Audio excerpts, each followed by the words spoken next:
Hello ಕೇಳಿಸ್ತಾ ಇದೆ.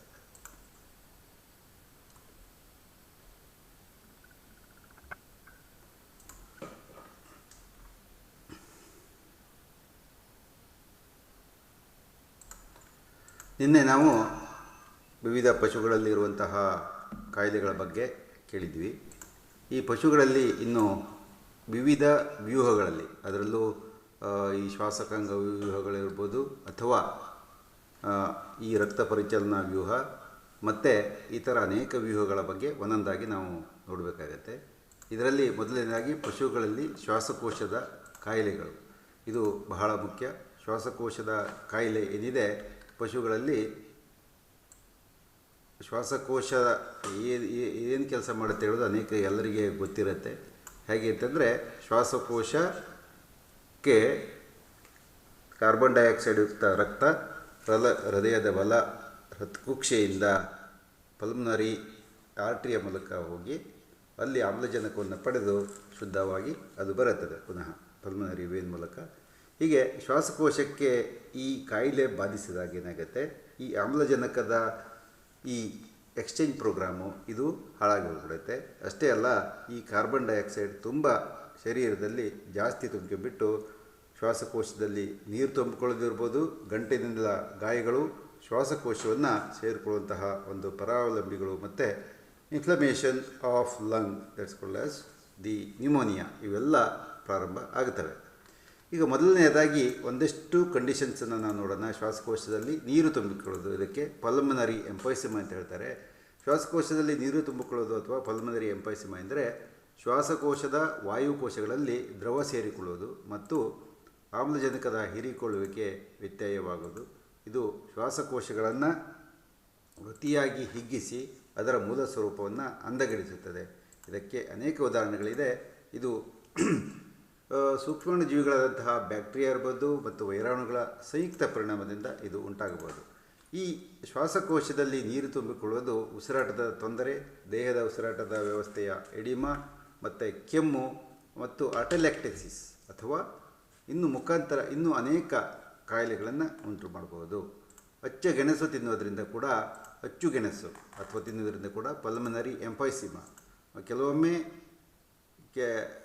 ಕೆಲವು ಇಲಿ ಪಾಷಾಣಗಳಿಂದ ಸಹಿತ ಪಲ್ಮನರಿ ಎಂಫೈಸಿಮಾ ಆಗುತ್ತೆ. ಈ ಪಲ್ಮನರಿ ಎಂಫೈಸಿಮಕ್ಕೆ ಚಿಕಿತ್ಸೆ ಅಂತಂದರೆ ಈ ಆಮ್ಲಜನಕವನ್ನು ಪೂರೈಸೋದು. ಇದಕ್ಕೆ ಪೂರೈಸಿ ಉರಿಯೂತದ ಔಷಧಿಗಳನ್ನು ಕೊಡೋದು ಅಥವಾ ಬ್ರಾಂಕೋಡೈಲೇಟರ್ ಅಥವಾ ಶ್ವಾಸನಾಳವನ್ನು ಜಾಸ್ತಿ ಅಗಲ ಮಾಡುವಂತಹ ಔಷಧಿಗಳನ್ನು ಅದಕ್ಕೆ ಕೊಡೋದು. ಶ್ವಾಸನಾಳದ ಉರಿಯೂತವನ್ನು ಅಥವಾ ಶ್ವಾಸನಾಳಕ್ಕೆ ಶಕ್ತಿ ನೀಡುವಂತಹ ಔಷಧಿಗಳನ್ನು ನಾವು ಅದಕ್ಕೆ ಕೊಡಬಹುದು. ಇದು ಸಹಿತ ಬಹಳ ಮುಖ್ಯವಾದ ಒಂದು ಅಂಶ ಆಗುತ್ತೆ. ಇಲ್ಲಿ ಶ್ವಾಸನಾಳಕ್ಕೆ ಗಣನೀಯವಾಗಿ ನಾವು ಏನಿದೆ ಅಲ್ಲಿ ಅದಕ್ಕೆ ಅಗಲವನ್ನು ಮಾಡೋಕ್ಕೆ, ಈ ಶ್ವಾಸಕೋಶದ ಅಗಲವನ್ನು ಮಾಡುವುದು, ಇದಕ್ಕೆ ಔಷಧಿಗಳನ್ನು ಕೊಡುತ್ತಾರೆ. ಇದಕ್ಕೆ ಬ್ರಾಂಕೋಡೈಲೇಟರ್ಸ್ ಅಂತ ಕರೀತಾರೆ, ಬ್ರಾಂಕೋಡೈಲೇಟರ್ ಔಷಧಿಗಳು. ಇದಲ್ಲದೆ ಅನೇಕ ಸಲ ಈ ಗಂಟಲಿನ ಗಾಯವೂ ಸಹಿತ ಆಗುವ ಒಂದು ಸಾಧ್ಯತೆ ಅನೇಕ ಸಲ ಜಾಸ್ತಿ ಇದೆ.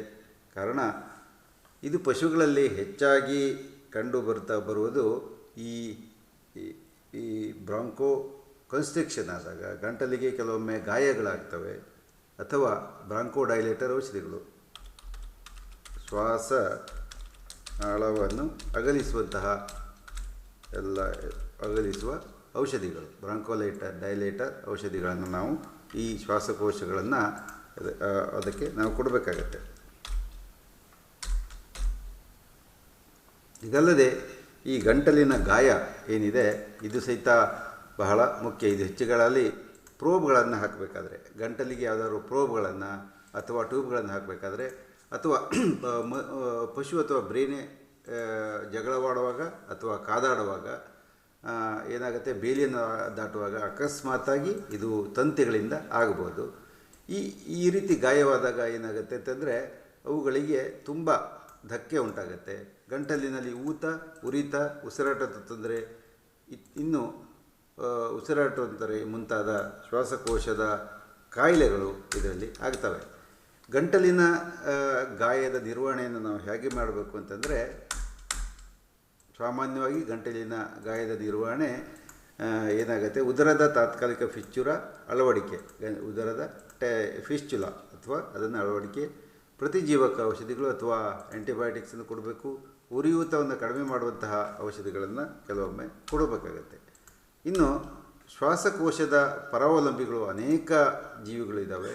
ಇವು ಏನು ಮಾಡ್ತವೆ ಅಂತಂದರೆ ಶ್ವಾಸಕೋಶವನ್ನು ಹಾಗೂ ಇಡೀ ಉಸಿರಾಟದ ವ್ಯವಸ್ಥೆಯನ್ನು ಹಾಳು ಮಾಡಿ ಉರಿಯೂತವನ್ನು ಇವು ಉಂಟು ಮಾಡ್ತವೆ.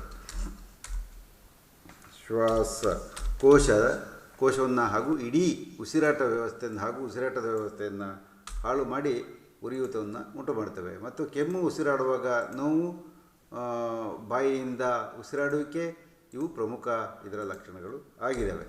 ಇದಲ್ಲದೆ ಶ್ವಾಸಕೋಶದ ಪರಾವಲಂಬಿಗಳ ಉದಾಹರಣೆಗಳಂತಂದರೆ ಒಂದು ಡೈರೋಫೈಲೇರಿಯಾ ವೈವಿಪ್ಯಾರಸ್. ಶ್ವಾಸಕೋಶದ ಪರಾವಲಂಬಿಗಳ ಉದಾಹರಣೆಗಳು ಡೈಲೋಫೈಲೇರಿಯಾ ಫೈಲೇರಿ, ಡೈಲೋಫೈಲೇರಿಯಾ ಅನಿಫಿಲ್ಡಿ, ಪ್ರೋಟೋಸ್ಟ್ರಾಂಗೈಲಸ್ ರುಫೆಸೆನ್ಸ್, ಒಸ್ಲೇರಿ ಮತ್ತು ಎಲುರೋಸ್ಟ್ರಾಂಗೈಲಸ್ ಅಪ್ಟಾಟಸ್. ಇವೆಲ್ಲ ಶ್ವಾಸಕೋಶದ ಪರಾವಲಂಬಿಗಳು. ಇವೆಲ್ಲ ಹೆಚ್ಚಾಗಿ ವಯಸ್ಕ ಮತ್ತು ಯುವ ಪಶುಗಳಲ್ಲಿ ಕಂಡುಬರುತ್ತದೆ.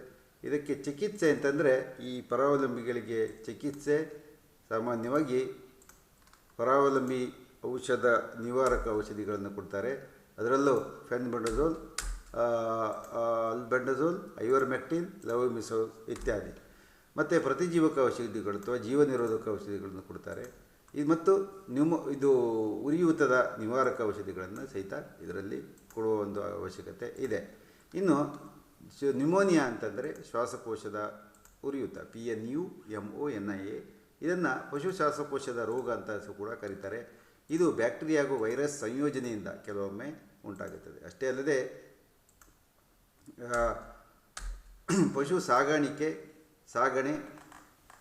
ಸಾಗಣೆ ಅಥವಾ ಬೇರೆ ಬೇರೆ ವಿಧಾನಗಳಲ್ಲಿ ಜಾಗಗಳಿಂದ ಹಸುಗಳನ್ನು ತಂದು ಒಂದೇ ಕೊಟ್ಟಿಗೆಯಲ್ಲಿ ಕಟ್ಟುವುದು, ಇದೆಲ್ಲ ಸಹಿತ ಪಶುಗಳ ಮೇಲೆ ಒತ್ತಡ ಹಾಗೂ ಆಹಾರ ಹಾಗೂ ಕಳಪೆ ನೀರಿನ ಗುಣಮಟ್ಟ, ವಾತಾವರಣದಲ್ಲಿ ಬದಲಾವಣೆ, ಇವೆಲ್ಲ ಕಾರಣಗಳು ಸಹಿತ ಈ ಶ್ವಾಸಕೋಶದ ತೊಂದರೆಗೆ ಅಥವಾ ನ್ಯೂಮೋನಿಯಾಕ್ಕೆ ಕಾರಣ ಆಗುತ್ತವೆ. ನ್ಯೂಮೋನಿಯಾ ಉಂಟು ಮಾಡುವಲ್ಲಿ ಬಹಳ ಮಹತ್ವದ ಪಾತ್ರವನ್ನು ಅವು ವಹಿಸ್ತವೆ. ಈಗ ಚಿಕಿತ್ಸೆ ಏನಪ್ಪ ಅಂತಂದರೆ, ಇದಕ್ಕೆ ಶ್ವಾಸಕೋಶದ ಉರಿಯೂತಕ್ಕೆ ಚಿಕಿತ್ಸೆ ಪ್ರತಿಜೋಜಕ ಔಷಧಿಗಳಾದಂತಹ ಏನಿದ್ದಾವೆ, ಸೆಫ್ಟಿಯೋಫಾರ್ ಸೋಡಿಯಂ ಇರ್ಬೋದು ಅಥವಾ ಸೋಡಿಯಂ ಪ್ರತಿಜೀವಕ ಔಷಧಿಗಳು, ಸೆಫ್ಟಿಯೋಫಾರ್ ಸೋಡಿಯಂ, ಆಕ್ಸಿಟೆಟ್ರಾಸೈಕ್ಲಿನ್, ಪ್ರೊಕೆನ್ ಪೆನ್ಸಿಲಿನ್, ಎರಿಥ್ರೋಮೈಸಿನ್ ಮತ್ತು ಟೈಲೋಸಿನ್ ಉರಿಯೂತದ ಔಷಧಿಗಳು, ಅದನ್ನು ಕೊಡಬೇಕಾಗತ್ತೆ. ಉರಿಯೂತದ ಔಷಧಿಗಳನ್ನು ಕೊಡಬೇಕಾಗತ್ತೆ. ವಿಟಮಿನ್ ಸಿ ಚುಚ್ಚುಮದ್ದನ್ನು ಕೆಲವುಗಳ ಸಲ ಔಷಧಿಗಳನ್ನು ಕೊಡಬೇಕು, ಉರಿಯೂತದ ಔಷಧಿಗಳನ್ನು ಕೊಡಬೇಕು, ಹಾಗೂ ವಿಟಮಿನ್ ಸಿ ಚುಚ್ಚು ಮದ್ದು ಇವುಗಳನ್ನು ಕೊಡಬೇಕಾಗತ್ತೆ. ಇಲ್ಲಿ ಇತರ ಔಷಧಿಗಳನ್ನು ಸಹಿತ ನಾವು ಕೊಡಬೇಕಾಗತ್ತೆ.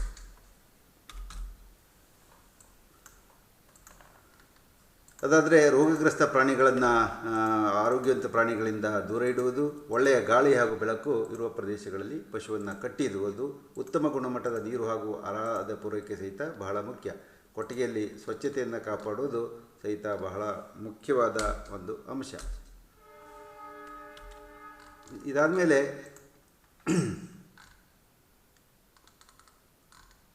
ಮೂಗಿನಿಂದ ರಕ್ತಸ್ರಾವ ಆಗುವ ಒಂದು ಕಾಯಿಲೆಗೆ ಸಹಿತ ನಾವು ಇದರಲ್ಲಿ ನೋಡಬೇಕು. ಪಶುಗಳಲ್ಲಿ ಆಗಾಗ ಕಾಣಿಸುವ ಸಮಸ್ಯೆಗಳಲ್ಲಿ ಈ ಮೂಗಿನಿಂದ ಉಂಟಾಗುವ ರಕ್ತಸ್ರಾವ